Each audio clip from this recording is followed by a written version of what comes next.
Orion, judging by all the listeners who've been calling us in the morning, people don't care how old you are. They don't want you to retire.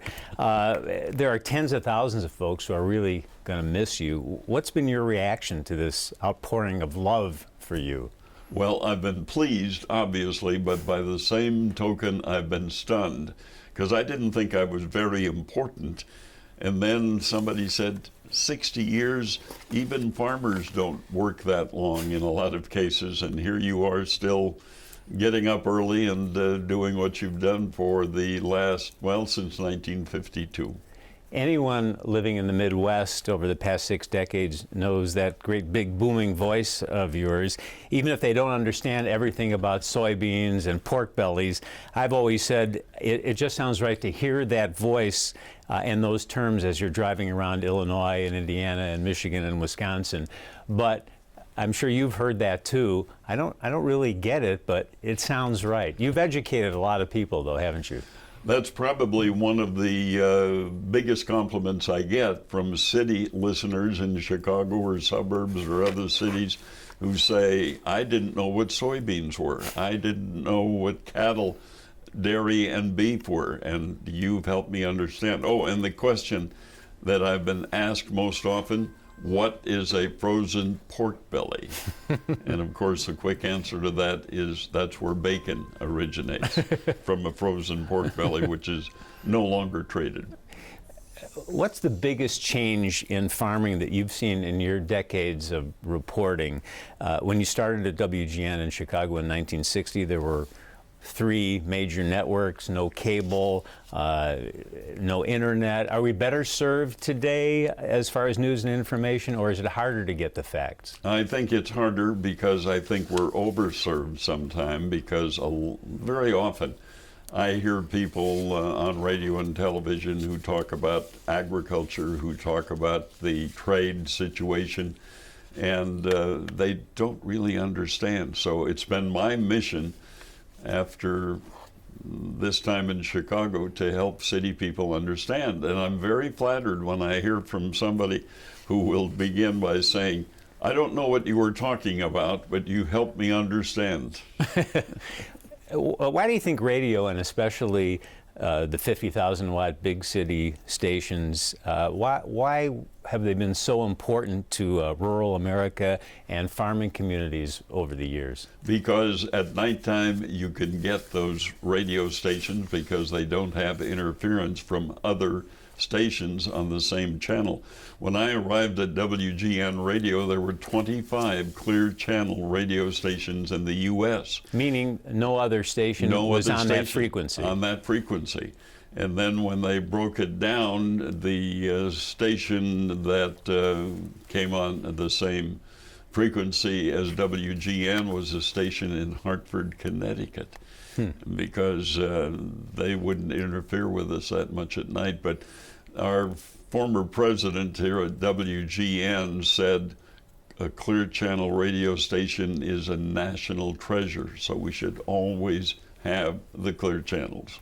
When you were growing up in Wisconsin, did you have ambitions to be a broadcaster? No, I didn't, but circumstances, leg disease that made it impossible to do heavy work. I think that had I not had that disease that kept me from walking for 2 years while I was in 7th and 8th grade in the country school I attended, the disease told my father, who probably would have passed the farm on to me, but it told him that I couldn't do the heavy work of farming, so I better find something else that I could do. And who knows, or who knew that a leg disease would get me into the business of an agricultural broadcaster.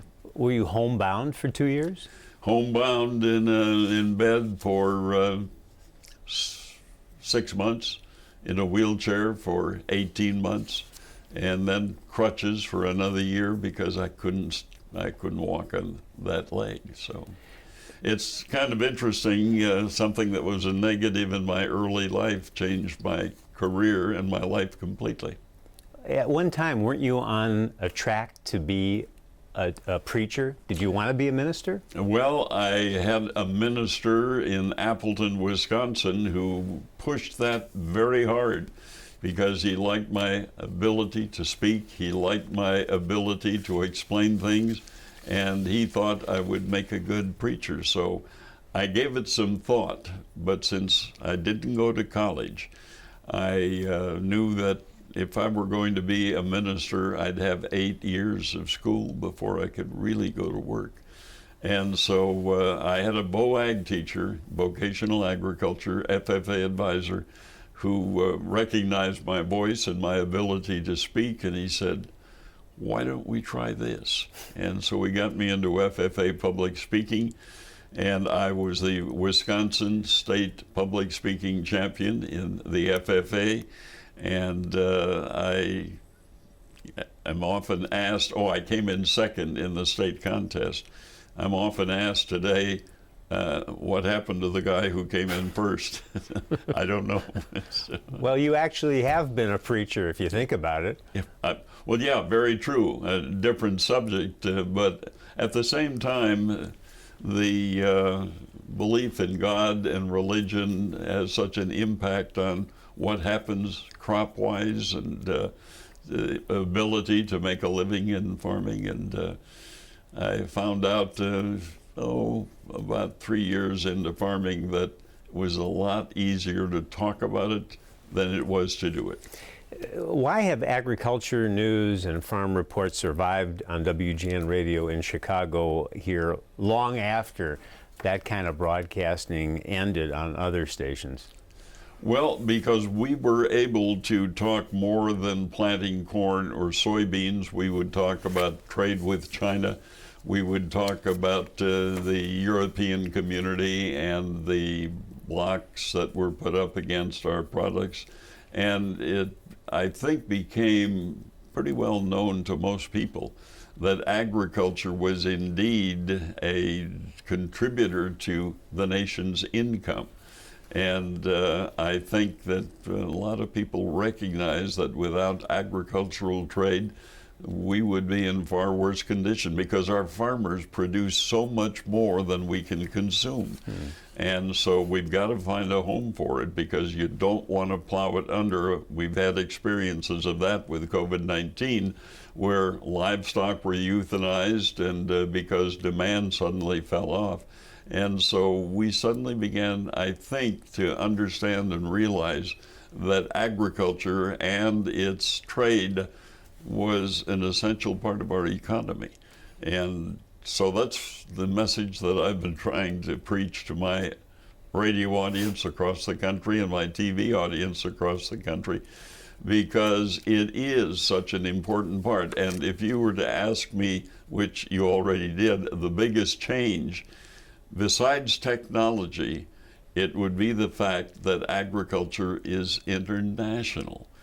Because when I started in the business of South America, Brazil wasn't even in the soybean situation. And today they're the biggest producer and the biggest exporter of soybeans. Changed completely from the economy that we were talking about agriculturally, because it has an impact on foreign affairs and trade, China, Europe. It's just totally international. That's why I've gone to 44 countries to cover the agricultural story. I've been to China 10 times, been to Russia 4 times, and have visited with the farmers and with the producers of food. By the way, don't sell yourself short. The answer to that question, why has that kind of programming survived so long here on WGN in Chicago, the answer could be one word: Orion. I think you have a little something to do with it. Do we understand the problems that farmers have? We hear about the financial struggles, certainly, but we don't know much more than that, do we? No, we don't. But part of the reason is we have been developing the technology that we use to sell farmers the products that will take care of the weeds and the insects, and we'll do a better job of preserving soil. I tell you what, we produce soil so much better today than we did when I started, because the conservation practices that farmers have put in place keep the dirt from blowing away. You can probably remember seeing pictures of the Dust Bowl back in the 30s. That's because we didn't do the conservation practices that we do now to keep the soil where it belongs on the field rather than on the side of a house or a barn building in the Midwest, as we saw in so many of those pictures. How close were you to becoming the U.S. Secretary of Agriculture? I think when Ronald Reagan was elected, I was on the short list, but it was not that short. And the man who was picked, a good friend of mine who I still see often for dinner and so on, John Block, became Secretary of Agriculture. And part of that, though, was my wife who said, "I don't want you in politics." Always good to listen to the missus. Yes, it is, yes. Ever consider getting into politics, being a senator or a congressman? Probably for 4 days, because the Republican Party was looking for a candidate for Senate when they picked Barack Obama to be the Senate candidate for the Democratic Party. And so that's as close as I came. I think I would have been a good politician because I think I'm a good listener. And you have to be, to be a communicator or a politician, you have to be a good listener so you can hear what people are saying. And until you hear what they're saying and thinking, you can't respond. Did you have to overcome a lot of shyness? Because, I mean, here you're a sort of a bashful, barefoot farm boy, a country boy. You listen to Chicago radio, but how did you get the nerve to actually be on the air? The FFA advisor gave me the courage and the strength to do it, and I listened to him, and I think that he helped. But yes, the first time I competed in a speaking contest, I don't think my knees stopped shaking all the while I was in front of the audience. But I'm glad I did, because to be able to make a living by sitting in a studio and talking, not many people get that opportunity besides you and me. Let me see if I have your career track right here. Was it Sparta, Wisconsin, then Appleton, and then Chicago? Green Bay. That's why I'm a Green Bay Packer fan. Well, let's keep that between us. So that was quite a leap from the small town. I imagine you still milking cows while you're in broadcasting. Yeah, and I did, because WKLJ in Sparta, Wisconsin, 17 miles from my home, a daytime radio station. So I'd get up in the morning and I'd help Dad milk cows, and then I'd drive 17 miles to the radio station, which was a daytimer, not a clear channel, it was a daytimer. And then I'd get home in the summer when we had daylight saving time. I'd get home in time to help milk cows at night. So I was a polka disc jockey during the day and a cow milker in the morning and the evening. So the big break was from Green Bay to Chicago. How did that happen? It happened because the farm director, as we were known then, resigned on the air to go into politics. And that left WGN without a farm broadcaster. And the manager of the station in Green Bay got in touch with Ward Quall at WGN and said, "I have a guy who may do the job for you." And so I got the call, and I thought, well, it's a free trip to Chicago to do the audition. And I was amazed because everybody at the radio station was so friendly and so nice to a farm boy. And I thought, I don't have a place in this community, till I went down there and met them. Met the program director and met the manager of the station, and everybody was nice. They welcomed me, and it took me, and I still can't believe this, but it took me 2 weeks to make the decision that I would leave Green Bay and go to Chicago, because I'm a country boy. I start speeches generally by saying, who would have thought that a cow milker from Wisconsin would meet 9 presidents and any number of secretaries of agriculture, and would write a book and would be a broadcaster for all of these years? Who would believe that? And so I say, can you believe a cow milker from Wisconsin has a street in Chicago named after him? Can't believe that. Now, looking back, you've had dinner at the White House, you've been in the Kremlin, you visited China before we normalized relations with that country, 60 years on one legendary radio station. While it was all happening, how did it make you feel? Were you able to process all this along the way? It was not easy, particularly when, I was in Cuba and I shook hands with Fidel Castro, who had a tough handshake, and I thought, if we're going to wait for him to go away, we're going to wait a long time. And then I shook hands with Mikhail Gorbachev, 2 of the world leaders, and went to England to broadcast live from their Royal Agriculture Show. But the trips to China were the most fascinating, because I was there on my birthday, and the people I was traveling with told our Chinese hosts that I had a birthday.